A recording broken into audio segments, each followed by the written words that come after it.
మల్లేశా పొట్టిలాగుల్లుండేటోనివి పొడుగులాగులదైతివి బిడ్డ యాది పెట్టుకొని పెండ్లి కాడేసినవని ఎర్ర బస్సెక్కి వచ్చేసిండ్రా మల్లేశా.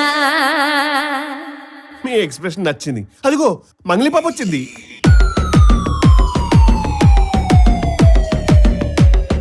నూటొక్క జిల్లాల అందగాడే మా ఇంటి పిల్లకి నచ్చినాడే ఎన్నెల్లో ముంచిన చంద్రుడే మా పిల్ల కోసమే పుట్టినాడే బుగ్గ చుక్క పెట్టుకున్న అందాల చందాల బంతిరెక్క ఏరి కోరి సారైనోడిని ఎంచుకున్నది చక్క పెళ్లి పిల్ల పిల్లగాడి జోడి అదిరనే ఇద్దరి జంట చూసినోళ్ళ కళ్ళు చెదిరనే మల్లెపూల అరే మల్లెపూల నువ్వు మల్లెపూల టాక్సీ తేరా మల్లేసా పిల్లదాన్ని అత్తింటికి తీసుకపోరా మల్లేసా నువ్వు మల్లెపూల టాక్సీ తేరా మల్లె